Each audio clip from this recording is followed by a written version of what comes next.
We are going to look at Beowulf not just a monster story but through three powerful theoretical lenses: feminism, Marxism, and postmodernism. We'll be focusing on the middle section of the epic, from the fight with Grendel's mother to the awakening of the dragon. Let's start with feminism. From a feminist perspective, Beowulf reveals a clear gender bias in how it portrays, treats, and values women. In chapter 20, the narrator explicitly mentions that Grendel's mother's attack was less terrible because a woman's strength is weaker than a man's. The narrator narrates that when the mother of Grendel entered the folk hall, the fear was less grievous by even so much as the vigor of maidens, while strength of women by warrior is reckoned. Through feminist theory, this line shows gender bias. These lines reflect when Grendel's mothers entered the hall, all the men were terrified, but the narrator says they were less afraid than they were of Grendel. Why? Because the society believed that a woman's strength is naturally weaker than man. Even though she is a monster, the warrior assumed she couldn't be as dangerous as a male attacker just because she is female.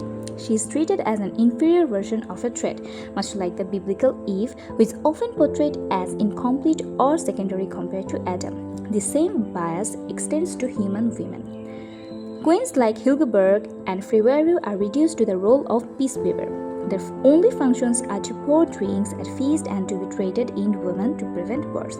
If a woman acts independently or seeks revenge, she is labeled as a monster. If she is submissive, she is turned into a trophy. The poem enforces a harsh binary here.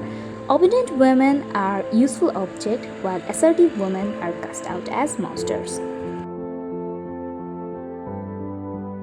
From the viewpoint of Marxist criticism, this fight is not just a fight between good and evil.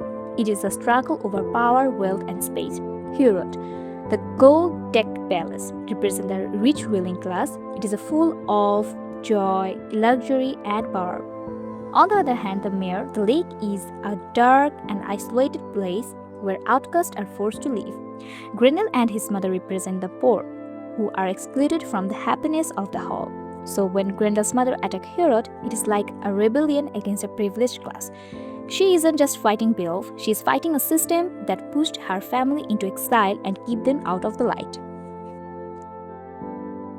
Postmodernism challenges us to question the story we are told. It asks a simple but powerful question: who is telling the story, and more importantly, whose voices are missing? In Beowulf, the narrative comes from the victors, so naturally, Beowulf is the hero and his enemies become monsters. But what happens if we shift our perspective? Instead of seeing her as monster, we can see her as a victim. Her son was killed and his arm was hung as trophy. So her revenge can be seen as justified. Also, she didn't start the conflict, humans did. So the idea of monster depends on perspective. In chapter 24, Beowulf decapitates Grendel's corpse after he is already dead. From a postmodern view, this isn't heroism, it's desecration. If the story were told from the bottom of the lake, Beowulf might look like the real invader who destroyed a grieving mother's home. So, through these lenses, we see a story not just of monster but of gender bias, class struggle, and the way we justify violence against the other. By challenging our lenses, the poem transforms from a simple myth into a complex mirror of human society.